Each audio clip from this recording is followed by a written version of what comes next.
as well as the esteemed members of the Guild, Sudhanshu Shekhar De, President, Sribindu Bhattacharya, Vice President, Srideep Kumar Chatterjee, Honorary General Secretary, Sujata Sen, Director, Kolkata Literature Festival, Raju Burman, Joint Secretary, as well as Guild members Milindo De, Yogesh Tanna, Taposh Shaha. I would also like to invite the speakers of the inaugural session, Suman Ghosh, Sabyasachi Chakrabarty, Mamata Shankar, and Ashoke Viswanathan, to join them in the lighting of the lamp.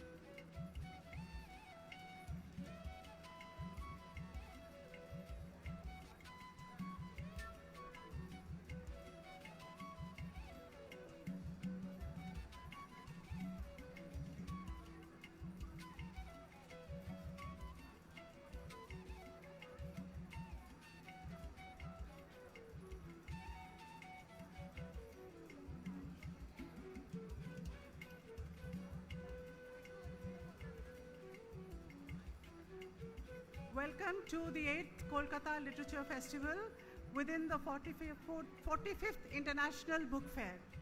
None of us knew that we would be here today. COVID took our lives for over 2 years. And there was so much uncertainty leading up to this. And we are delighted to welcome you and to welcome all our dignitaries on stage. This is the inaugural ceremony of the 8th Kolkata Literature Festival within the 45th International Kolkata Book Fair in the Book Fair grounds and Central Park, which will now be called the Book Fair grounds, Boi Mela Prangon. Thank you for coming. We will start the ceremony, the inaugural ceremony, by the lighting of the lamp.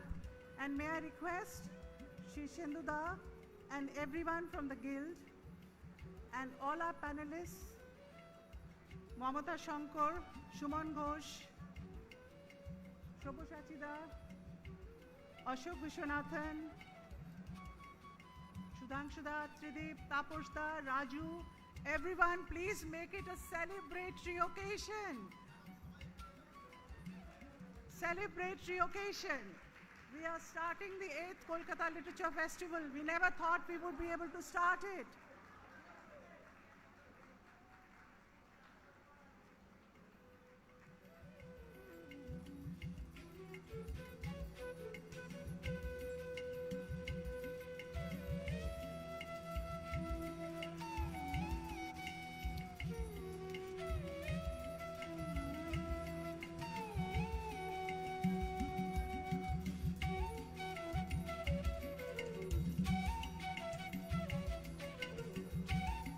This is such a joyous occasion. আমরা ভাবতে পারিনি যে আমরা এই literature festival করতে পারবো, কিন্তু করতে পারছি। কোভিড আমাদের পেছনে, কোভিড আর আমাদের সামনে নয়। Thank you so much.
Thank you. Please take your seats on the stage.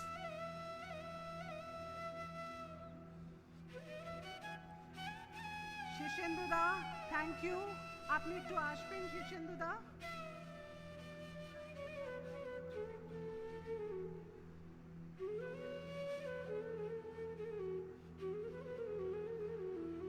I would now like to invite our chief guest, the Sahitya Academy Award and Ananda Puruskar winning eminent author of Bengali literature, Shirshendu Mukhopadhyay, to deliver the inaugural address.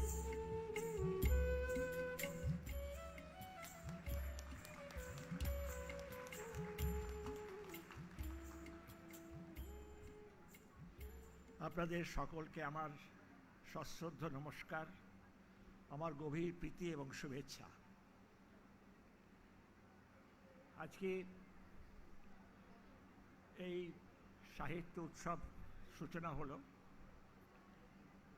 অনেক রকমের কর্মসূচি আছে এখানে, অনেক পণ্ডিত, অনেক বিদগ্ধ মানুষ এখানে আসবেন, আপনাদের কাছে তাদের বক্তব্য নিবেদন করবেন। আমি সামান্য একজন বাঙালি মসিজীবী, আমার খুব কিছু একটা বলার নেই, শুধু এইটি বলি যে উৎসব, সাহিত্য নেই যখন উৎসব হয় একটু খটকা লাগে। যারা একটু আধটু লেখালেখি করে তারা জানেন যে এ এক বড় নিঃসঙ্গ পথচারীর আত্মমন্থন, বড় কষ্ট। একজন শ্রমজীবী যে পরিশ্রমটা করেন, একজন গদ্য লেখককে বা পদ্য লেখককে তাই করতে হয়। এবং যখন সে প্রথম প্রথম লেখে তখন বেশিরভাগ জায়গা থেকে সে দুও পায়, ভৎসনা জোটে কপালে। আমার বাড়ির লোক আমাকে বলতো যে আমি তো কেরানি বিয়ে করতে চাইনি, কিন্তু দেখলাম তুমিও সেই কেরানি, বাড়িতে বসে কেরানিগিরি করছো, সারাদিন কলম হাতে, তোমাকে তো পাই না। আর যখন রাত গভীর হয়, সারাদিনের পরে, সারাদিন তো নানা ভূমিকায় আমাকে অভিনয় করতেই হয়, কখনো বাপের ভূমিকায়, কখনো স্বামীর ভূমিকায়, কখনো ছেলের ভূমিকায়, দোকানে গেলে খরিদ্দারের ভূমিকায়। রাত্রিবেলায় এই টুকরো টুকরো আমি এগুলোকে জড়ো করে যখন একসঙ্গে আমাকে ফিরে পাই, তখন গভীর রাত্রি আর আমি মুখোমুখি, আমার অস্তিত্বের সংকট। তখন আমার মুখোমুখি বসে থাকা আরেকজন আমিকে নিবেদন করি। আমি কে, কোথা থেকে এলাম, কোথায় যাব। তারপরে নানান প্রশ্ন, জীবনের মন্থন। সেই মন্থনে হলাহল ওঠে, অমৃত ওঠে। এই সব মিলেমিশে সাহিত্য বড় লোনলি, বড় একাকিত্ব, বড় নিঃসঙ্গতা। কোনো বন্ধু নেই, কোনো মিতা নেই, সহানুভূতি নেই। তারপরে যখন চুলে পাক ধরে, অনেক দিন লিখতে লিখতে যখন একটু কদর হয়, তখন মানুষ হয়তো অটোগ্রাফ নেয়, দেখে চিনতে পারে, প্রণাম করে, ভালো লাগে। তখন যে দুঃসহ পথটা পাড়ি দিয়ে এসেছি তার কথা মনে হয়, সে ঊষর মরুভূমি পার হয়ে আসার মতো। আজকে সেই সাহিত্য নিয়ে উৎসব হচ্ছে, বড় আনন্দের ব্যাপার। পিছনে কষ্টও আছে, কষ্টেরও লম্বা ইতিহাস আছে, সেইটুকু স্মরণ করিয়ে দিলাম আপনাদের। লেখকরা খুব সুখী মানুষ নয়, লেখকরা খুব আহ্লাদী মানুষ নয়। তাদের জীবনেও নানা রকম জ্বালাপোড়া, দুঃখ, বেদনা, পরিশ্রম আছে। আর তারপরে এই মাঝে মাঝে এই লাইমলাইটের ভেতরে এসে দাঁড়ানো, আপনাদের সামনে দাঁড়িয়ে কিছু বলার সাহস দেখানো, এ সমস্ত হয়, এগুলোই পুরস্কার। এর চেয়ে বড় পুরস্কার আর কি আছে? আপনারা সবাই ভালো থাকবেন। অনেক বিদগ্ধ ব্যক্তি আজ আপনাদের সামনে তাদের বক্তব্য নিবেদন করবেন, শুনবেন, আমিও শুনব, কান খাড়া করে শুনব। নমস্কার, আজকের মতো বিদায় নিচ্ছি, ভালো থাকবেন।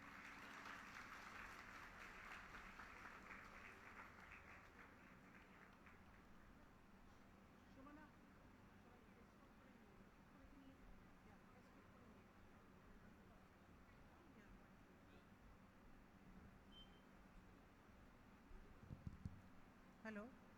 We will start our first session on Satyajit Ray now. May I request the non-panelists, if I may say, to please take their seats in the sofa, and please the panelists remain here. So that would mean Sabyasachi Da, Ashok, Mamata Shankar, and Suman Ghosh will remain. The rest, may I please? One second. Acta শুধু একটা gift আছে।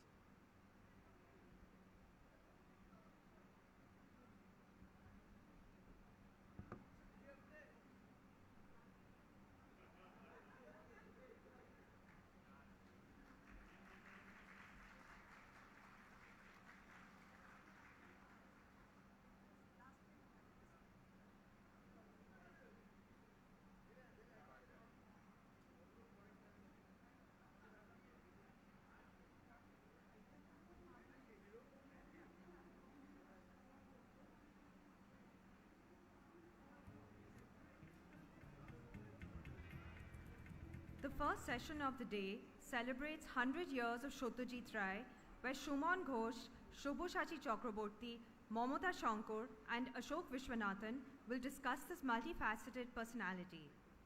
I would like to mention here that the 7th edition of KLF in 2020 had been inaugurated by the late Soumitra Chatterjee.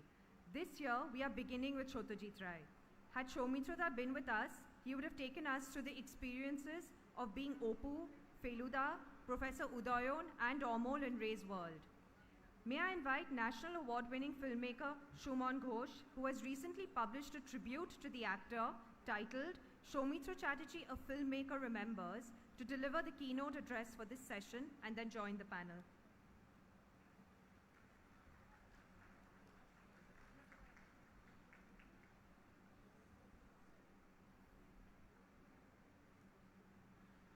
Thank you very much for inviting me, and I feel quite out of place to be in this panel যেখানে the great Mamata Shankar, Benuda, Sabyasachi Chakrabarty, and Ashoke Viswanathan মতো লোকেরা আছে, but সুযোগ যখন পেয়েছি তখন সেই অ্যাডভান্টেজটা নিয়ে নিই আর কি। সো জাস্ট একটা রিকোয়েস্ট, যদি একটু শান্ত হয় দর্শক আরও বেটার হয়, বিকজ যখন শীর্ষেন্দুবাবুর মতো একজন লেজেন্ড কথা বলছিলেন, অনেক চেল্লামেল্লি হচ্ছিল, সেটা খুব একটা সুখকর একটা পরিস্থিতি হয়নি আর কি। তো তার জন্য একটু যদি আপনারা সাইলেন্ট হন ভালো হয়। সো আমি জানতাম না যে এই স্পিচটা কি ইংলিশে দেবো না বাংলায়, সো আমি প্রিপেয়ার করেছিলাম ইংরেজিতে, তাই ইংরেজিতেই বলছি। সো এটা সত্যজিৎ রায়ের 100 বছর উপলক্ষে এই সেশনটা আমাদের। সো আমি সামান্য কিছু বক্তব্য রাখবো, ম্যাক্সিমাম কথাই সবাই জানেন, so there is nothing new which I will present, but I will end with one small I would say thing which I want to highlight about Satyajit Ray, which I feel that it has not been highlighted enough. So let me start with an anecdote. Many years back, when Satyajit Ray was a little boy, his mother took him to meet Rabindranath Tagore at his abode in Shantiniketan. Ray wanted Tagore to inscribe a poem in his notebook. Tagore obliged and wrote this. This is a translation of the Bengali Bahudin Dore Bahu Krosh Dore, that Sheta translation has been done by Supratim Sarkar, my friend and IPS officer. Many miles I have roamed, over many a day, from this land to that, ready for the price to pay. Mountain ranges and oceans too lay in my way, yet 2 steps from my door, with wide open eyes, I did not see the dewdrop on a single sheaf of rice. After handing this over to the boy, he told his mother, Tagore told Satyajit Ray's mother, let him keep this, and when he is a little older, he will understand what this means. Later in life, the boy shook the film world by portraying the story of a small village in Bengal called Nishchindapur in Pothe Pachali. He did focus on a dewdrop close to his homeland and was able to emanate an effect that inspired generations of filmmakers all over the world, from Martin Scorsese to Abbas Kiarostami, and of course lesser filmmakers like me and esteemed filmmakers from Bengal who have acknowledged an ode to Satyajit Ray, almost every one of us, I think, and put Indian cinema on the world map. The reason I mention the Tagore poem is that it summarizes Ray's philosophy of life and his films. Though very local in nature, his films manage to strike a universal chord, hence were global in reach. Reflecting on the oeuvre of Ray almost 65 years after the above incident, another Shantiniketan protege, Amartya Sen, delivering the Ray Memorial Lecture in 1995, had this to say: "The great filmmaker's eagerness to seek the larger unit, ultimately his ability to talk to the whole world, combined well with his enthusiasm for understanding the smallest of the small, the individuality of each person." I think this Amartya Sen quote succinctly summarizes what Satyajit Ray tried to achieve in his magnificent career. And the one point which I wanted to mention, which, as I told you, maybe I have missed it, but I find it extremely bothering to me, that is that when Satyajit Ray is talked about, his ancestry, we get to know about Upendra Kishore and Sukumar Ray. Of course, they were geniuses. But I think I want to emphasize the influence of women in Ray's life at a younger age, since the portrayal of well-etched women characters, Karuna Banerjee in Aparajito, Madhavi Mukherjee in Charulata, Kapurush and Mohanagar, Sharmila Thakur in Opus Sangsar, Devi and Aranyit Dinratri, till his latest films where she is in front of us in Shaka Prashaka and Ganashotru, the characterization of Mamata Shankar will be remembered forever. Now, what I find a bit objectionable is that I do not find enough references to Satyajit Ray's mother in bringing him up. His father, Sukumar Ray, passed away when he was not even 3 years old, and hence a few things have to be noted in order to get a full vista of or understanding of where such characterization of women characters, starting from Madhavi to Mamata Shankar, comes in. Many people don't know that Kadambini Ganguly, who was the first women physician of India, was one of Ray's ancestors. It was Kadambini who delivered Ray, and although he never knew her, she died actually when he was only 2, he felt her influence throughout, and the profound effect on all the Ray women, including, I want to particularly mention Shuprabha Ray, who was a very strong and dignified lady. After the untimely death of her husband, she moved to her brother's house at Bhawanipur with her 3-year-old son, that was Satyajit. As a young widow, she traveled every day by bus during the 1930s and 40s from South to North Calcutta, where she worked as superintendent of the handicraft department at Bidyasagar Bani Bhavan. This reminds one of Madhavi Mukherjee's character of a working woman in Ray's Mohanagar. Ray's mother was excellent in knitting and stitching, and an excellent sculptor too, whose engraving of Gautam Buddha still finds a place at the Bishop Lefroy Road home in Calcutta. It was his mother who brought him up, taught him, looked after him, cared for him, and communicated the family's creative and literary legacy. In fact, it was his mother who convinced him to spend time in Shantiniketan in the proximity of Tagore at a formative age in his life. There he learned art from the greats of Kala Bhavan in Shantiniketan, and the journey followed. I just want to end this with an anecdote of the influence of Ray. Since 100 years after his birth, we are here to discuss Ray. This was last year, the first year of COVID. Actually, 2 years have gone now. So my 2 daughters, who were then 7 and 5 years old, they are called Maya and Leela, they are named, and they are born in the US. They hardly can speak Bengali, but when I showed Sonar Kella to them, they just loved it. And remember, they have no influence of, of course, they have whatever influence from me, but they have not lived in Kolkata. They were enamored with Sonar Kella, and, I remember they sent a video message to Soumitra Kaku, who was alive then, Poulomidi kindly arranged for that. And Soumitra was overjoyed by her, and he sent a reply to them. They were very close friends. And he sent a reply to them saying that, thank you, this is the greatest gift that I can get when I'm 85 years old, to be called Sonar Kella Dadu.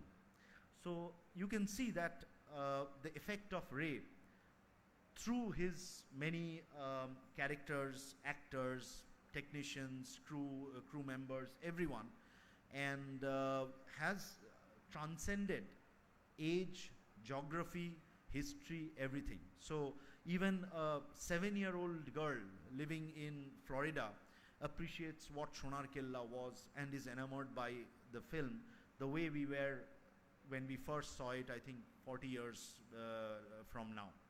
So thank you very much. I think we should hear the more knowledgeable people there in the dais. So we'll have a discussion with Ashoke Viswanathan leading us, and of course Benuda and Momodi are there. Thank you so much. Thank you, Dr. Ghosh. Before I hand it over to Ashoke Viswanathan, I would like to introduce him as a filmmaker and theatre personality who has been the recipient of 3 national awards and 2 international awards.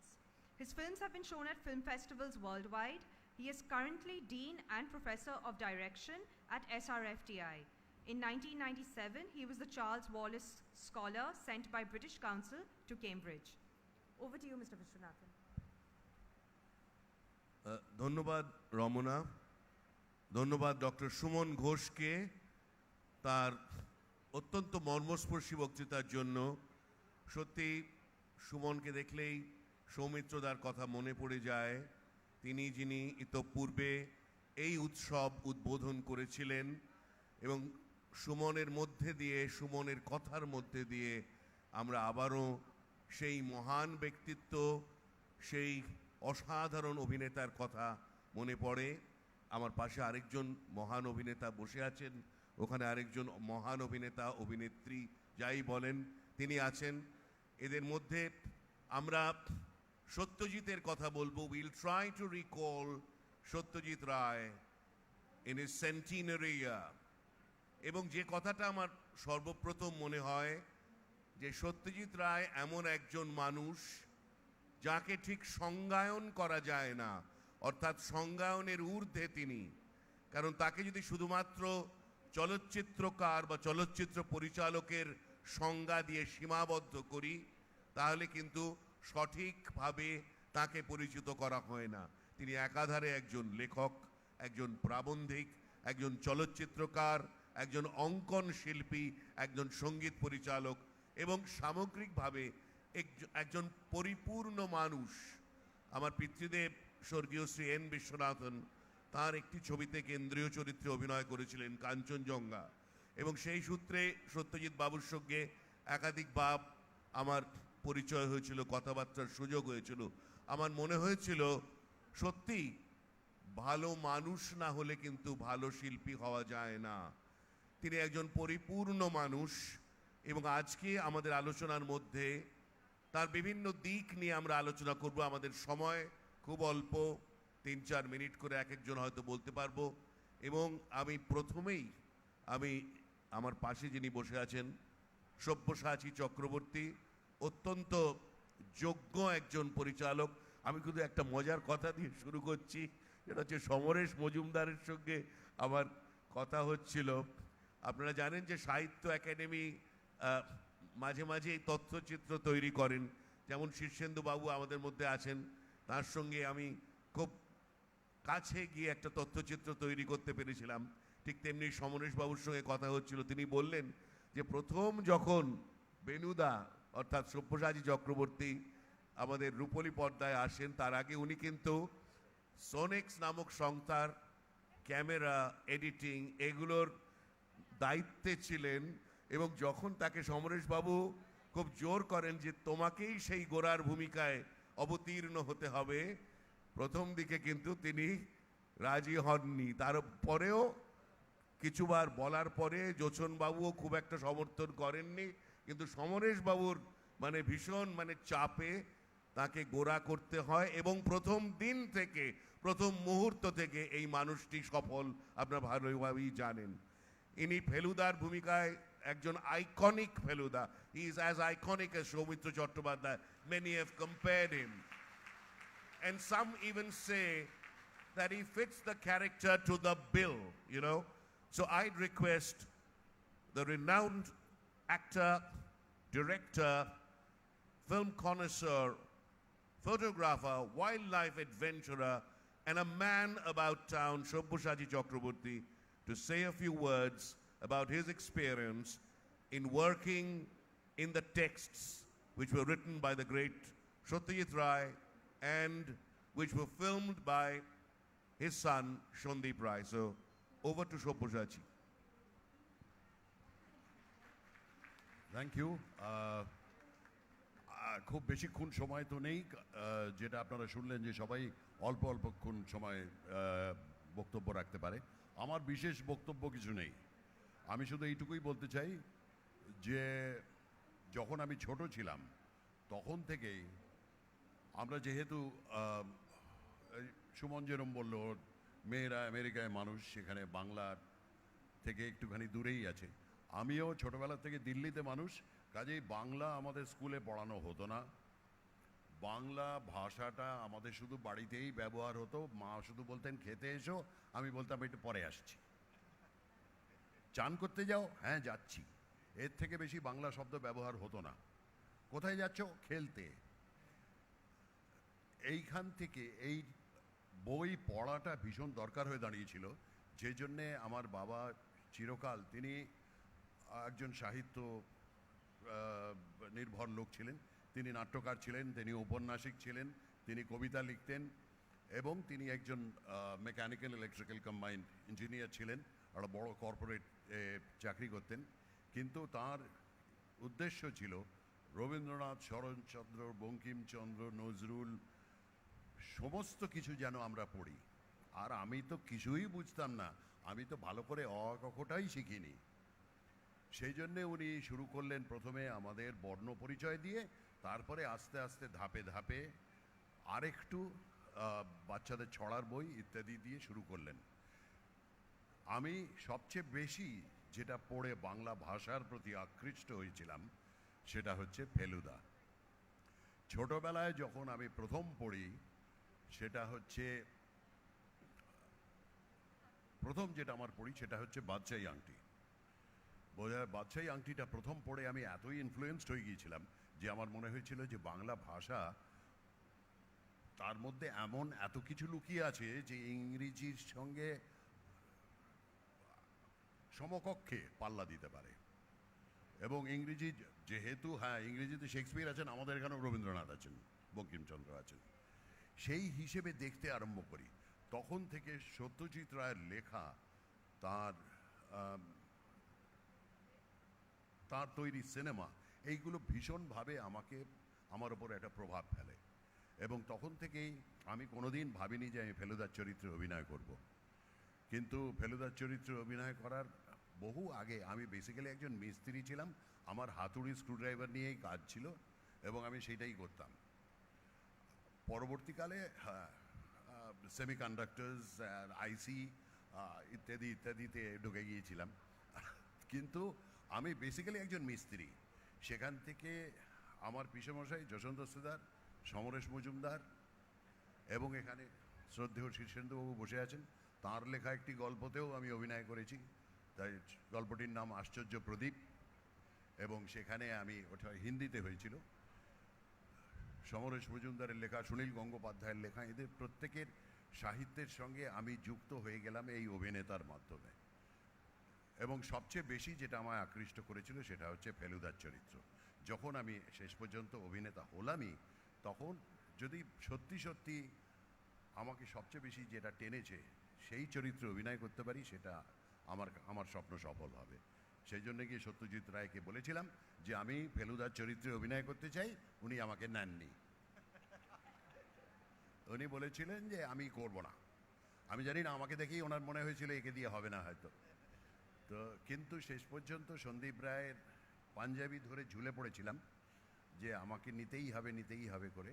শেষ পর্যন্ত উনি নিয়েছিলেন এবং আমি সফল হয়েছে কি হয়নি সেটা তো দর্শকের বিচার। কিন্তু আমি এটার সঙ্গে যুক্ত হতে পেরে সত্যজিৎ রায়ের সঙ্গে তার শিল্পর সঙ্গে যুক্ত হতে পেরে আমি নিজেকে ধন্য মনে করি। কারণ ওর মতন ওনাকে ব্যাখ্যা করার মতন ক্ষমতা আমার নেই, পড়াশুনো আমার নেই, যোগ্যতা নেই, এখানে বসার যোগ্যতাই নেই, তাই এতগুলো কথা বলার যোগ্যতা করতে গিয়ে এলো জানি না। কিন্তু আমাকে জোর করে কলকাতা লিটারেচার ফেস্টিভ্যালে নিয়ে আসা হয়েছে। অশোক বিশ্বনাথন এবং সুমন ঘোষের মাঝখানে বসিয়ে দেওয়া হয়েছে, যাদের একজনের যোগ্য আমি নই।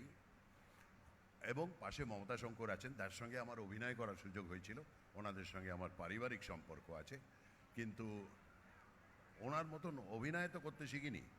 আমি বেসিক্যালি একজন মিস্ত্রি, এবং মিস্ত্রি হিসেবে আমি আছি। আমি the transition from the low band U-matic video format to the digital format of video imaging, এইগুলো নিয়েই অনেক বেশি পড়াশুনো করেছি rather than acting। কিন্তু করতে করতে এখন ওইসব দিক থেকে আমাকে বাদ দিয়ে দেওয়া হয়েছে, আমাকে এখন অভিনেতা করে দেওয়া হয়েছে। স্বনামধন্য অভিনেতা একটু আগেই বললেন, অশোকও অনেক সব অ্যাডজেক্টিভ ব্যবহার করলো যে এত ভালো অভিনেতা ইত্যাদি হয় না। কিন্তু আমি তো জানি ব্যক্তিগতভাবে আমি নিজে খুবই মিডিয়কার অভিনেতা। আমার থেকে ভালো ভালো অভিনেতা বহু আছে, এবং তারা করলে আরও ভালো করবে। এখন তো অনেকেই ফেলুদা করছে, আমার বিশ্বাস তারা আরও ভালো করবে, আমার থেকেও ভালো করবে। এবং the new generation which is coming up is multifaceted, multi-talented, and I'm sure that they are going to excel. আমি শুধু একটাই অনুরোধ করব আজকে এই মঞ্চে বসে, সেটা হচ্ছে cinema, television, digital media, your phones, your iPads, your tablets, or your computers, or whatever it is, সেইগুলো আপনাদের জীবনের সুবিধে আনার জন্যে। কিন্তু আপনার জীবন যদি তৈরি করতে পারে, সেটা হচ্ছে বই, সাহিত্য। ভুলে যাবেন না কিন্তু, আপনাদের পরবর্তী প্রজন্মকে বইয়ের দিকে ঠেলতে হবে, বইয়ের থেকে সরিয়ে নিয়ে যাবেন না। আমি বলছি আজকের সবচেয়ে নামকরা, সবচেয়ে গুণী, সবচেয়ে প্রতিভাবান শিল্পীরা যারা আছে, তারা সব কিন্তু লেখাপড়া করে বড় হয়েছে, সেটা হচ্ছে বই পড়ে লিখে। তারা কিন্তু ফোন দেখে বা কম্পিউটার দেখে শেখেনি। এই সেদিন একজন কথা হচ্ছিল, আমাদের একটা নাটকের একটা ডায়লগ আছে যে একজনের নাম ডক্টর সো অ্যান্ড সো। তো উনি বললেন যে আমার না ভীষণ অম্বল হয়েছে, কি খাই বলুন তো? তো তিনি বললেন যে আপনি এই ওষুধটা খান। বলে সেই ওষুধটা খেয়ে তার আরও শরীর খারাপ হলো। তো বললো যে এই কি, আপনি কি ওষুধ দিলেন? বললো আমি জানি না, আমি অনেককেই তো দিয়েছি, তাদের তো কিছু হয়নি। তারপরে বললেন যে এই ভদ্রলোকের খোঁজ নিতে হবে, ইনি কোথাকার ডাক্তার। তো পরে দেখা গেল যে he is doctorate in architecture. তো বললো যে আপনি ডাক্তার বললেন? বলে হ্যাঁ, আমি ডক্টরেট ইন আর্কিটেকচার। বলে তাহলে ওষুধ দিলেন কি করে? বললো আমি তো বই পড়ে ওষুধ দিইনি, আমি তো ওই নানান রকম হোমিওপ্যাথি, অ্যালোপ্যাথি এইরকম সব আছে, আমি গুগলোপ্যাথি করি। তো আমি গুগল দেখে ওষুধ দিয়েছিলাম। তো এইরকম ধরনের গুগল দেখে সাহিত্য শিখবেন না। সাহিত্য তৈরি হয়েছেই গুগল, সাহিত্য থেকে গুগল তৈরি হয়েছে, কিন্তু কাজেই গুগল থেকে সাহিত্য তৈরি হয়নি। গুগল আর ইম্পর্ট্যান্ট পোর্টাল, যেটা ইটস অ্যান ইঞ্জিন, যেখান থেকে আমরা আমাদের বাঁচার রসদ পাই খুব সহজে। ওটা আমাদের জীবনকে সহজলভ্য করার জন্যে। কিন্তু যদি জীবনে ভালো জায়গায় পৌঁছতে হয়, শান্তির জায়গায় পৌঁছতে হয়, যুদ্ধের জায়গায় নয়, তাহলে দয়া করে বইয়ে ফিরে আসুন এবং আপনাদের পরের প্রজন্মকেও এই কথা বলুন। সত্যজিৎ রায়ও এই কথা বলে গেছেন। আমরা তাঁর শিক্ষায় শিক্ষিত হয়ে সিনেমা, মিউজিক, আঁকা, সমস্ত কিছু তার থেকে একটা হিউজ জেনারেশন বড় হয়েছে। কাজেই আমার মনে হয় যে সেই জায়গাটায় পৌঁছতে গেলে একটু বুদ্ধি খাটিয়ে আমরা সবাই মিলে বাঁচি, তাহলে দেখবেন this world is going to become a better place to live in. ধন্যবাদ।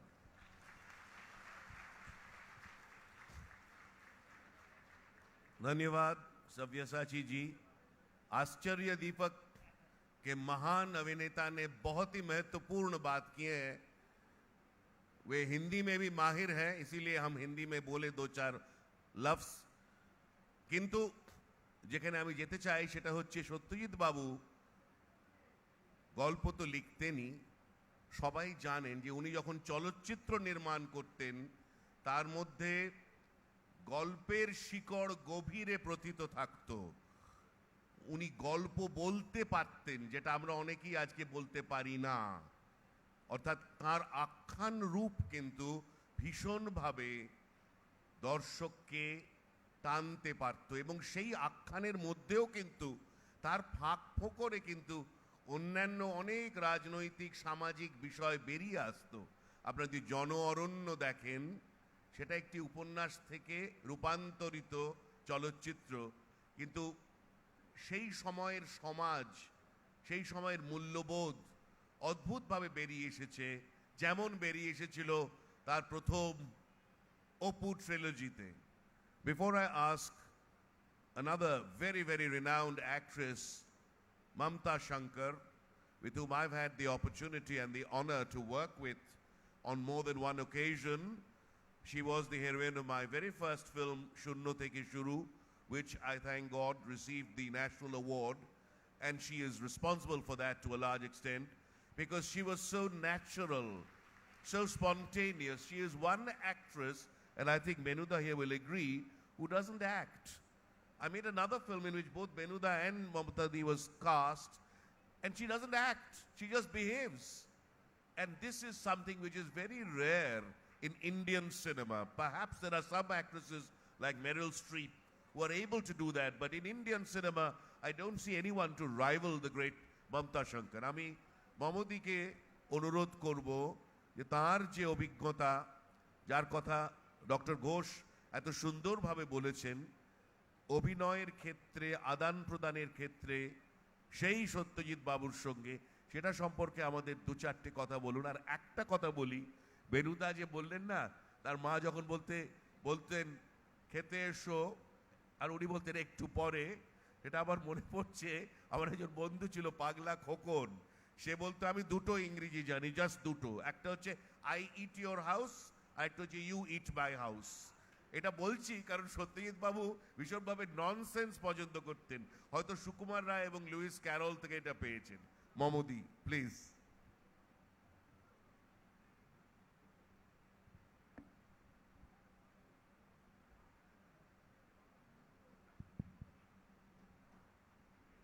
এখানে সবাই এত ভালো বলেন, সেখানে আমার বলার আর কিছুই নেই বোধহয়। আমার যেটা মনে হলো এনাদের কথা শুনে, আমি শুধু কয়েকটা কথাতে মানিক কাকা কীরকম মানুষ ছিলেন, এই যে কথাটা বেরিয়ে এলো যে একজন ভালো মানুষ হলে তার রিফ্লেকশন তার কাজের ওপরও পড়ে। সেটার যে আমার কয়েকটা জিনিসে, ছোট ছোট জিনিস যেগুলো আমি বহুবার হয়তো অনেক জায়গায় বলেছি, কারণ এগুলো তো আর বানিয়ে বলতে পারবো না, যে মানে সেই জন্যেই যতবার বলেছি এগুলো বোধহয় সবারই শোনা হয়ে গেছে, তবুও বলছি যে কয়েকটা জিনিসে মানিক কাকা মানুষ কিরম ছিলেন সেইটা ঝট করে বোঝা যায়। একটা তো হচ্ছে যে আমাদের শাখা প্রশাখার একটা সিন ছিল যেটা রিশুট করতে হলো, যে সিনটা নিয়ে মানিক কাকা আমাকে প্রথম থেকে আমাকে স্ক্রিপ্টটা দিয়ে বলেছিলেন, ওই সিনটা তুই মুখস্থ করিস না, ওই সিনটা তুই পড়িস না, তুই অন্য সিনগুলো পড়, ওইটা পড়িস না, ওটাকে আমি আবার তৈরি করব, ওটাকে আমি আবার রিরাইট করব। তো আমি সেই সিনটা পড়িনি, তারপরে উনি নিজে হাতে লিখে আমাকে পুরো সিনটা তৈরি করে বললেন, এবার তুই ওই সিনটা পড়। তো তারপরে যখন সিনটা হলো, মানিক কাকা পছন্দ করতেন যে যদি মানে একজনের সিন হচ্ছে, আরেকজন যে কিউ দেবে, সাজেশন প্রেফারেন্স হচ্ছে, তো যে কিউ দেবে আসল লোকই যেন কিউটা দেয়, যে অ্যাক্টিং করবে সেই যেন কিউটা দেয়, আর সেটা আমিও পছন্দ করি, আমি এখনও সেটা করি।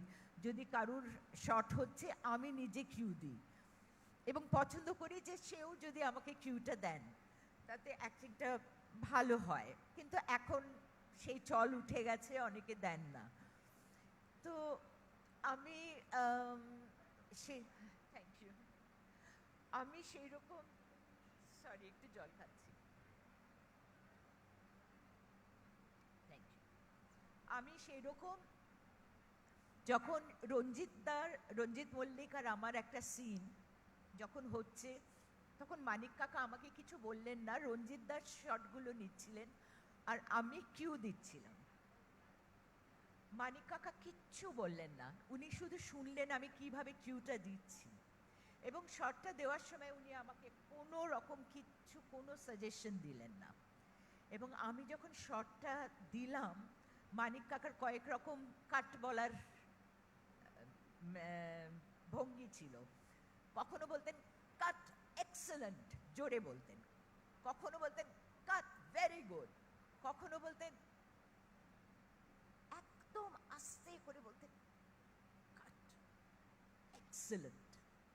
তো এইবারে উনি ওই কাটটা বলেছিলেন কাট এক্সেলেন্ট, মানে উনি এটাকে নষ্ট করতে চাইছিলেন না, মানে ওই কি বলে, মানে যে পরিবেশটা, হ্যাঁ, যে মুডটা তৈরি হয়েছিল সেটাকে নষ্ট করতে চাইছিলেন না। খুব খুশি হয়েছিলেন শটটাতে, আর আমার তো মানে ভীষণ একটা ভয় ছিল ওই সিনটা নিয়ে। তো উনি ওইটা বলেছিলেন, তারপর আমি তো চুপ করে, আমি তো থ্যাংক ইউ বলারও আমার মানে ধৃষ্টতা ছিল না, আমি থ্যাংক ইউটাও বলতে পারিনি। তো উনি বসেছিলেন, তারপরে কয়েকটা দিন পরে উনি তারপরে আবার অনেকবার প্রশংসা করলেন, আমি কিচ্ছু বলতে পারছিলাম না, আমি চুপ করে বসেছিলাম। তারপরে কয়েকদিন পরে মানিক কাকার ফোন এলো আমার কাছে, উনি বললেন মমো তোর জন্য একটা খারাপ খবর আছে। আমি বললাম কি মানিক কাকা? বললেন আমাদের একটা সিন রিশুট করতে হবে। আমি না তৎক্ষণাৎ আমার ভয়তে আমি বললাম মানিক কাকা, রঞ্জিত দা আর আমার সিনটা নয় তো? বললেন ঠিক ধরেছিস, ওই সিনটাই। আমি না প্রায় মানে আমার মনে হচ্ছে আমি তখনই অজ্ঞান হয়ে যাব, কারণ ওটা আবার কি করে আমি করব? ওইটা একটা সিন একবার হয়ে গেলে সেটাকে রিটেক মানে আবার করলে সেটা মেকানিক্যাল হয়ে যায়, সেই জিনিসটা আর হয় না। তো এখানে যেটা আমি মানিক কাকা মানুষ হিসেবে কিরম সেইটা বোঝা যাবে, যে যেদিন সেটা রিশুট করব সেদিন মানিক কাকা চুপ করে বসে আছেন, মানিক কাকার পাশে একটা চেয়ার ফাঁকা, মানিক কাকা বললেন বস। তো আমি মানিক কাকার পাশে চট করে গিয়ে বসতে পারি না, আমার কিরম একটা বাঁধো বাঁধো লাগে। তো আমি মানিক কাকার পাশের সিটটাকে একটু পিছিয়ে নিয়ে আমি সেখানে বসলাম। মানিক কাকা বললেন যে আচ্ছা শোন মমো, যখন আমরা এটাকে আবার যখন মানে রিশুট করছি, তখন ওইখানে একটা কথা তুই বলেছিস, 3 is a crowd প্রতাপ। এই 3 is a crowd কথাটা মফস্বলের লোকরা, সাধারণ মানুষ বুঝবে না, ওখানে একটা অন্য কোনো কথা বলতে পারিস? আমি না হা হয়ে গেলাম, আমি বললাম ইনি কি মানুষ, কে ইনি? সত্যজিৎ রায় আমার মতো একটা নগণ্য মানুষ, যার কোনো ভাষা জ্ঞান নেই, যার ইংরেজির জ্ঞান নেই, যার বাংলার ভালো জ্ঞান নেই, যার হিন্দির জ্ঞান নেই, কোনো ভাষার সে ভালো বলতে পারে না, তাকে জিজ্ঞেস করছেন যে কোনো একটা অল্টারনেট কোনো একটা কথা বলতে মানে বলতে পারিস? উনি আমাকে জিজ্ঞেস করছেন। আমি তখন না আমি ভেবে আমি বললাম মানে কাকা যদি বলি ওসব কথা থাক প্রতাপ। বলেন এক্সেলেন্ট, এইটাই বল। হ্যাঁ, আমি তখন আরো অবাক হয়ে গেলাম যে কত ইগোলেস হলে এইরকম একটা কথা আমার মতো একজন নগণ্য একটা মানুষের কাছ থেকে, যে এত সব দিক থেকে ছোট, এত মানে কেউ না, আমি তার কাছ থেকে এরকম একটা কথা তিনি নিলেন এবং সেইটাই ছবিতে ব্যবহার করলেন। যেখানে অন্য ডিরেক্টররা তারা এসে আমাকে বলেন যে আমি একটা ফেস্টিভ্যালের জন্য ছবি করছি, আমি তাই আপনাকে চাই, আমি একটা অ্যাওয়ার্ড উইনিং ছবি করতে চাই, তাই আপনাকে চাই। আমি বলি আপনারা খুব ভুল লোকের কাছে এসছেন, আমি আমি সেখানে কিছু করতে পারবো না। আপনারা যদি ভালো ছবি করতে চান তাহলে আসুন, আমি নিশ্চয়ই করব, কিন্তু অ্যাওয়ার্ড উইনিং ছবি কি আর ভালো ছবি কি আমি জানি না। তো এই হচ্ছেন মানিক কাকা। তো আমি কি বলবো, এই হচ্ছেন মানিক কাকা মানুষ হিসেবে। তো এটা আমার সৌভাগ্য যে এইরকম মানুষের সঙ্গে পরপর তিনটে ছবি করার সুযোগ আমার এসছে। ধন্যবাদ। ধন্যবাদ মমদি। যে দৃশ্যটির কথা উনি বললেন, যারা দেখেছেন শাখা প্রশাখা তারা আরেকবার দেখবেন যে ওই দৃশ্যে কি ধরনের অনুরণন প্রকাশিত হয়েছে। মানে উনি একটা কথা বলছেন, অন্য কথার কিন্তু মানে বেরিয়ে আসছেন। উনি একজনকে ভালোবাসেন, সেই ভালোবাসাটা কিন্তু ঢাকা এমনভাবে প্রকাশ করছে, মানে অসম্ভব একটা দৃশ্য। হয়তো শাখা প্রশাখার শ্রেষ্ঠ দৃশ্য সেটা, এবং সেটা মূলত ওর অভিনয়, এবং অবশ্যই তার যিনি কো আর্টিস্ট রঞ্জিত বাবু, তিনি যদি না সহযোগিতা করতেন ওটা তো হতো না। কিন্তু অসাধারণ, এবং কি বিনয়ী এইসব মানুষেরা, মানে বেনুদা, মমদি, এরা মানে they are out of the world and still you know they are so down to earth. It's incredible. একটা তোমাকে ইন্টারজেক্ট করছি, মমদির পাশে বসে আছি। আমি খুব রিসেন্টলি মৃগয়া দেখলাম আর গণশত্রু দেখলাম, মানে আনটিম টাইমস, বাট খুব রিসেন্টলি দেখলাম। সো তারপরে আমার অবস্থাটা এখন বুঝতে পারছো তো? উনি বলছেন যে নগণ্য এইসব, but YONO the body of work যে মমতা শঙ্কর, আমি ডান্সার হিসেবে ছেড়েই দিলাম অ্যাজ অ্যান অ্যাক্ট্রেস। এখন আমার মনে হয় যে এই ভদ্রমহিলা এই মৃগয়া করেছেন, শাখা প্রশাখা করেছেন, এগুলো তো খালি দুটো। শূন্য থেকে শুরুর কথা বললো, আমরা যখন কলেজে পড়ি, ইট রিলিজ শূন্য থেকে শুরু, ধৃতিমান, মানে সুন্দরদা অ্যান্ড মমতা শঙ্কর ছিলেন, ইউনো, তুমিও ছিলে। হ্যাঁ, তোমাকে মেইনলি কিন্তু গোড়া থেকে আমাদের এই ইন্ট্রোডাকশন। সো আমি সরি টু ইন্টারজেক্ট, বাট উনি এরমভাবে বলছিলেন তো আমারই বসতে এখন কিরম লাগছে ওনার পাশে। না না, সত্যি এরা সত্যি মহান, কারণ তারা এত খোলা, এবং যেহেতু তারা সেইভাবে নিজেদের প্রতিপন্ন করার প্রয়াস করে না, সেই জন্যই তারা great artist. You know, and we have seen that in great artists like Dustin Hoffman and Marlon Brando even, and that's why they are great. তো এদের কাছ থেকে কথা শুনতে আমরা সবসময় চাই, আমরা শিখতে চাই। These are the artists whom we learn from, এবং they recognize the worth of their mentors like Satyajit Ray. Before I come to Dr. Ghosh again, I will just continue on the lines that I was mentioning earlier, that even though Satyajit Ray had a brilliant narrative flow, he sometimes tweaked the narrative. Sometimes he went outside the narrative even.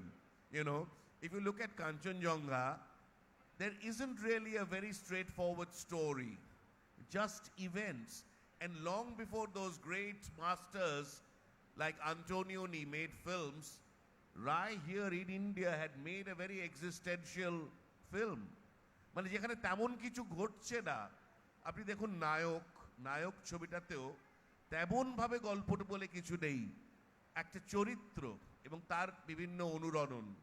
হয়তো কেউ বলতে পারেন বার্গম্যানের প্রভাব আছে, ফেলিনির প্রভাব আছে, কিন্তু সম্পূর্ণরূপে যদি প্রভাব থেকেও থাকে, উনি নিজস্ব একটা চরিত্র, এবং উত্তম কুমার মার্ভেলাস একটা পারফরমেন্স। এটা কিন্তু মানে ছোট করা যাবে না, অসাধারণ। আমি খালি একটা উত্তম কুমারকে নিয়ে একটা গল্প বলে আমি ডক্টর ঘোষকে যাব। একটা জায়গায় সত্যজিৎ বাবু আমাকে বলেছিলেন যে একটা হাসি ছিল, এমনিতে উনি উত্তম বাবুকে পূর্ণ স্বাধীনতা দিয়েছিলেন এবং ওনার কাজে ভীষণ খুশি ছিলেন, কিন্তু একটা হাসি সেটা ঠিক বোধহয় মনোপুত হচ্ছিল না কোনো কারণে, দু তিনবার বলে উনি ছেড়ে দিলেন। তারপরে যেদিন স্ক্রিনিং হলো, উত্তমবাবু দেখতে এলেন, ওই হাসিটার সময় উত্তমবাবু চমকে উঠেছিলেন, কারণ সেই হাসিটা হচ্ছে মানিকদার হাসি, একটা খোলামেলা হাসি, এবং এমনভাবে কেউ বুঝতে পারেননি। তো উনি একজন অসাধারণ মানুষ। আগন্তুকে যে গানটা আছে উৎপলবাবুর মুখে, সেটা আবার মানিকবাবুর, মানে কিছু পাগলামি উনি মাঝে মধ্যেই করেন। উনি যে খুব সোজা সাপটা সাদামাটা মানুষ তা কিন্তু নয়, তার মধ্যে অনেক তীব্রতা ছিল। নানা ধরনের কাজ উনি করতেন। প্রতিদ্বন্দ্বী যদি দেখেন, প্রতিদ্বন্দ্বীর মধ্যে stream of consciousness, flash forward, dream, reality সব কিছু উনি ব্যবহার করেছেন, যেটা মৃণাল বাবু, he has done a Mrinal Sen in that film. Ray has done a Mrinal Sen in Pratidwandi and he's very successful. So now I'll request Dr. Ghosh to be the last speaker and then we'll ask some questions from the house. So over to Dr. Ghosh.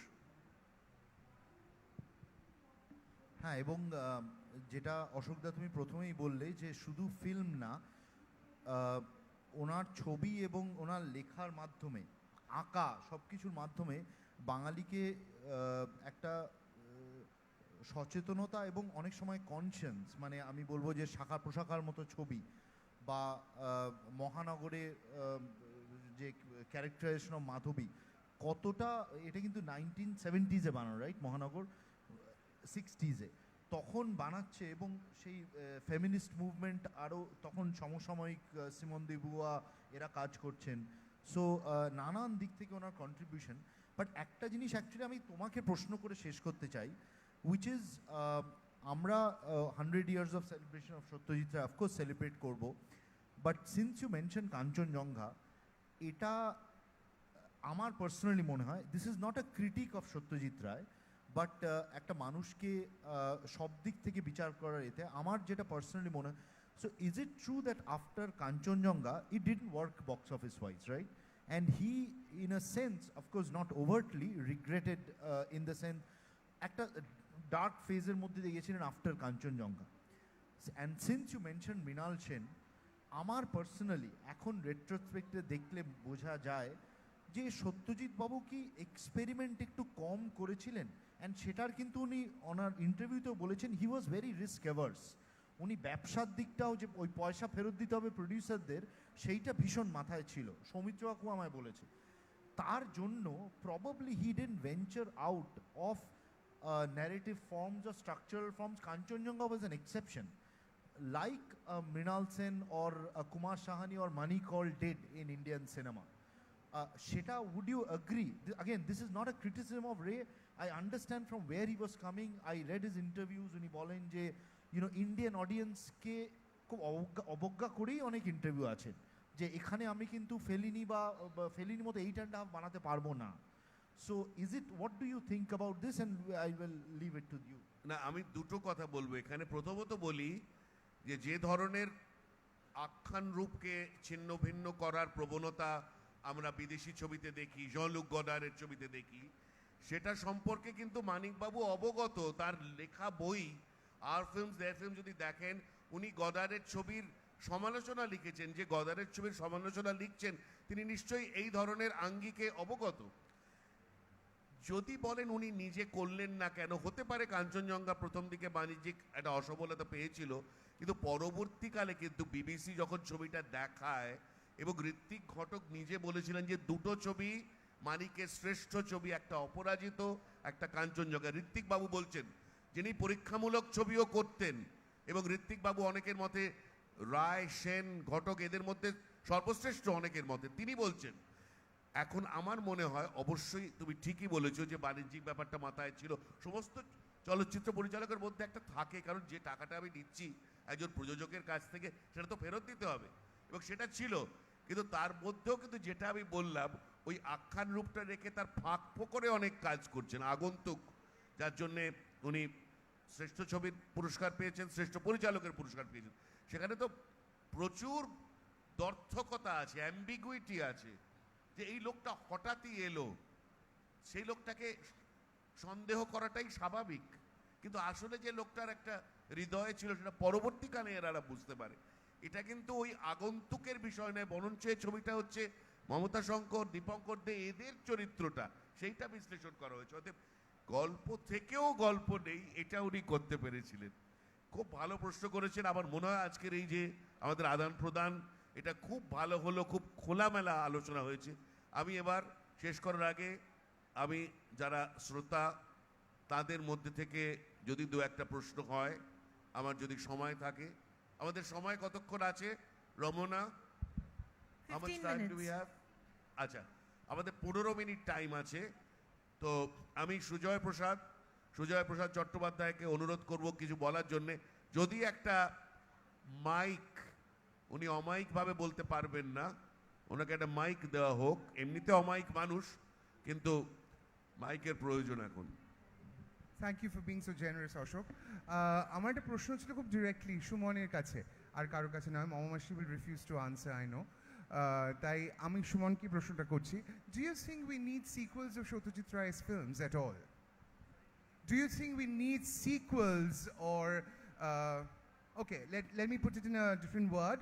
Do you think Satyajit Ray's films need any kind of transcendence? Do you think we should work on it and get on with another story from that film? It is a bit of a sensitive question, given many of Yes. my colleagues are doing that. So if you ask me... I'm just asking your opinion. Yeah, so I don't think... Thank you. I would never do, and I would not dare to. Exactly. But that is my point of view. I am no one. So if somebody is going to venture... Because আমার personally মনে হয় যে... let me not go into that. So no, my answer is no. Thank you. Thank you for saying that. Thank you, Sujoy. Any other questions? আর কেউ একটা দুটো প্রশ্ন করুন please. হ্যাঁ, ওখানে বোধহয় কেউ হাত তুলেছেন, ওনাকে একটু আপনি নিজেকে একটু পরিচিত করুন। আচ্ছা, আমার নাম সৈকত ঘোষ, আমি একটা ইলেকট্রিক্যাল ইঞ্জিনিয়ার। অশোকদা তো আমি দেখেছি যাদবপুর বিশ্ববিদ্যালয়ে এসেছিলেন, আমি তখন ছাত্র ছিলাম। বেনুদাকেও নমস্কার, সুমনদাকেও নমস্কার, এবং মমতাদিকেও নমস্কার।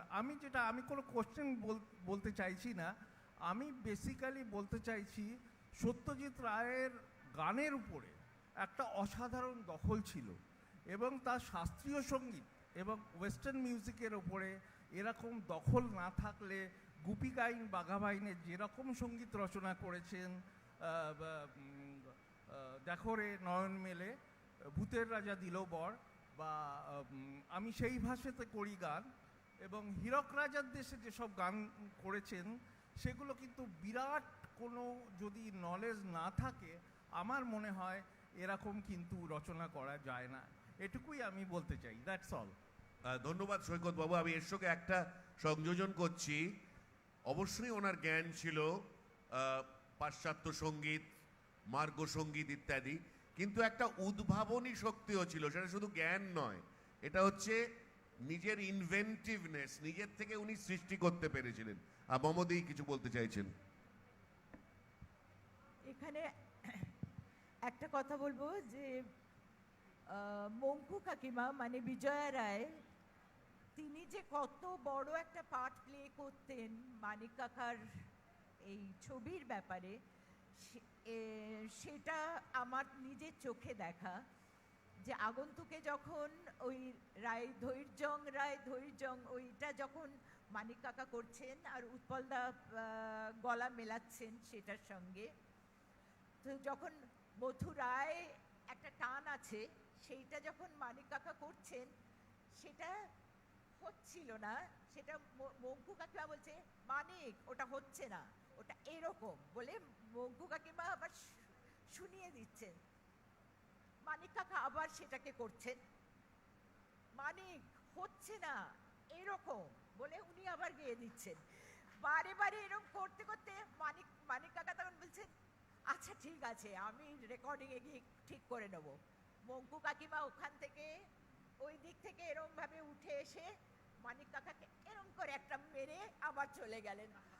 আমার যে কি মজা, আমরা সবাই বসে সেইটা দেখলাম যে পৃথিবীতে একজনই আছেন যিনি মানিক কাকাকে ওই রকম স্নেহের শাসন করতে পারেন। এত স্নেহের শাসন একমাত্র পৃথিবীতে একজনই করতে পারেন, দ্যাট ইজ বিজয়া রায়। এবং বিজয়া রায় একজন প্রসিদ্ধ অভিনেত্রী ছিলেন, গায়িকাও ছিলেন এবং ছবিতে অভিনয় করেছিলেন। বিজয়া রায় হিন্দি ছবিতে অভিনয় করেছিলেন হিরোইন হিসেবে। একটা ছোট্ট কথা বলে আমি আরেকটা প্রশ্ন নেব। সুমন ঘোষ যে কথা দিয়ে শুরু করলেন যে সত্যজিতের ছবিতে নারী সত্যি কিন্তু অদ্ভুত নতুনত্বের সঙ্গে, যে কথা আমাদের একটু পরে হয়তো গায়ত্রী স্পিবাক বলবেন, যাদের আমরা যুগ যুগান্তর ধরে একটা অদ্ভুত অত্যাচারের মধ্যে রেখেছি, সেই নারীকে উনি মুক্ত করেছেন চারুলতা ছবিতে। নারীর যে বাসনা, তার যে কামনা, এটারও যে একটা গুরুত্ব আছে, এটা যে দরজার পেছনে লুক্কায়িত থাকে না, সেটা উনি এনেছেন। এবং যেভাবে আরতির চরিত্র, যেটা সুমনবাবু বললেন, অসাধারণ একটি চরিত্র তৈরি করেছেন মহানগরে, যে তার স্বামীর চাকরি যখন চলে গেল এবং শেষ দৃশ্যে যখন ওরা বেরিয়ে যাচ্ছে, ওরা বলছে যে এত বড় একটা শহর, এর মধ্যে তোমার আমার মধ্যে কেউ একজন কি কিছু পাবে না, দুজনেরই চাকরি চলে গেছে। তো সেখান থেকে প্রমাণিত যে ওর ছবির মধ্যে যারা মানবী বিদ্যা নিয়ে চর্চা করছেন তারা বুঝতে পারবেন যে অদ্ভুতভাবে তার ছবিতে উত্তরাধুনিক সভ্যতার এই যে একটা অত্যন্ত গুরুত্বপূর্ণ দিককে উনি উন্মোচন করেছেন। মমদি কিছু বলবেন? একটা জিনিস আমি প্রত্যেকটা ছবিতে একটা জিনিস লক্ষ্য করেছি, মানিক কাকার বইতে নারীর প্রত্যেকটা বেশিরভাগ বইতেই নারীর দুরকম চরিত্র থাকে। একজন হচ্ছে একটু একটু কি বলবো, যেরকম প্রত্যেকটা বইতে অরণ্যের দিন রাত্রিতে শর্মিলাদির চরিত্র, কাবেরী বোসের চরিত্র,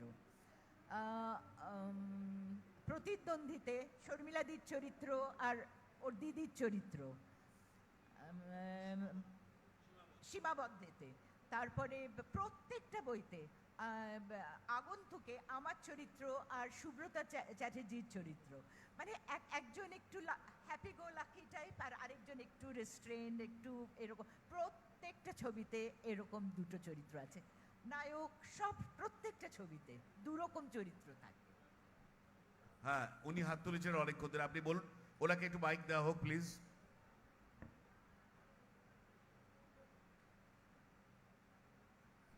আমার নাম অপরাজিতা।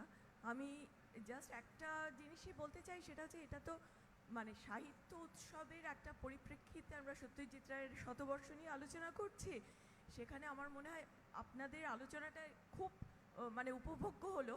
তবে আমরা যদি সত্যজিৎ রায়ের সাহিত্য সৃষ্টির বিষয়, কারণ আমার মনে আছে আমাদের শৈশবে, আমাদের ছোটোবেলায় আমরা মুখিয়ে থাকতাম একটা দেশ বা আনন্দবাজারে ফেলুদা বেরোতো আর প্রফেসর শঙ্কু বেরোতো আনন্দ মেলায়।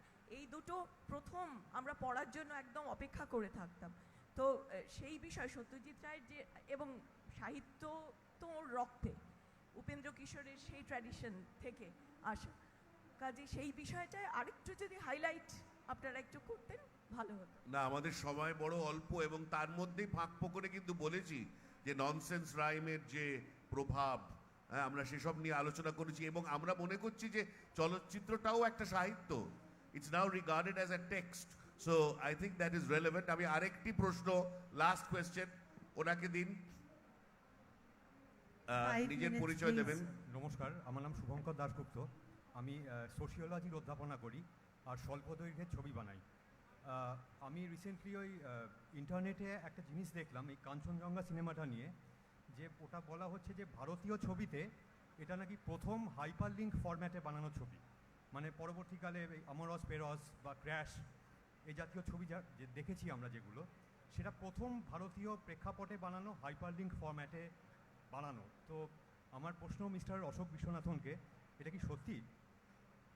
না, এটার মধ্যে অনেক নতুনত্ব আছে। প্রথমত আপনি যেটা বলছেন হাইপার রিয়েল না, hyper link, Chris cross, hyper link অনেকগুলো গল্প এসে হাইপার লিঙ্ক। এবং এটা আরেকটা জিনিসও আছে অভিনব, এটার যেটা আঙ্গিক, আখ্যানের যে আঙ্গিক, সেটা হচ্ছে একটা মিউজিক্যাল স্ট্রাকচারের মতো। ইটস আ রন্ডো যে স্ট্রাকচারটা ক্লাসিক্যাল মিউজিকে, এলিমেন্টগুলো A B C D E, সেগুলো রিপিট হচ্ছে আবার ডি বি সি এ। দেখবেন যে প্যারালাল ট্র্যাক, যেটা এখন ধারাবাহিকে প্রচুর আমরা দেখি, কিন্তু ওই সময় এই হাইড্রা হেডেড ব্যাপারটা একসঙ্গে অনেকগুলো ঘটনা ঘটছে, এবং ইউনিটি অফ টাইম মেনটেন করে, যে যদি ওই 110 মিনিটের যদি ছবি হয় তাহলে 110 মিনিটের ঘটনা। এদিক থেকেও কিন্তু একটা অত্যন্ত অভিনব ছবি, প্রথম রঙিন ছবি বাংলায় ইস্টম্যান কালারের প্রয়োগ, এই সব মিলিয়ে এটা কিন্তু একটা অভিনব প্রয়াস। কিন্তু আমার আমার মনে হয় না ওটা হাইপার লিঙ্কড যেই অর্থে আপনি বলছেন। আমরেস পেরস বা মাইকেল হানেকের একটা ছবি আছে 91 fragments of a chronology of chance, আমার মনে হয় সেটা আমরেস পেরসেরও আগে। সেইগুলো কিন্তু একটা চান্স ইভেন্ট এবং ডিফারেন্ট অ্যাঙ্গেল থেকে অ্যাক্রস টাইম অ্যান্ড স্পেস দেখা, সেগুলো একটা অন্য জনারের ছবি। কাঞ্চনজঙ্ঘা ওয়াজ প্যারালাল কিছু ইভেন্টস ঘটছে এবং সেইটার সংমিশ্রণ নিয়ে ছবিটা। সো আমার মনে হয় না ওই দুটোকে এক ক্যাটাগরিতে ফেলা উচিত, মানে আমরেস পেরস বা মাইকেল হানিকে, বা পরে আমাদের ভারতবর্ষে অনেক হয়েছে।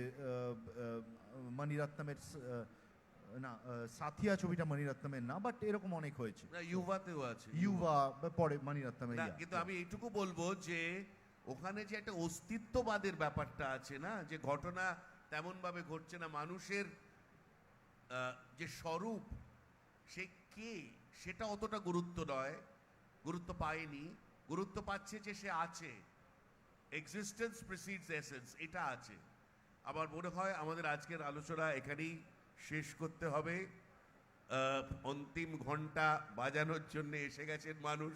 আমি প্রত্যেককে ধন্যবাদ জানাই, মমদিকে, সুমন ঘোষকে, বেনুদাকে, এবং তারা আমার মতে অত্যন্ত গুরুত্বপূর্ণ কিছু কথা খুব সহজভাবে খেলার ছলে অল্প সময়ের মধ্যে সংক্ষিপ্তভাবে এবং অনেকটা অর্থবহভাবে প্রকাশ করতে পেরেছেন।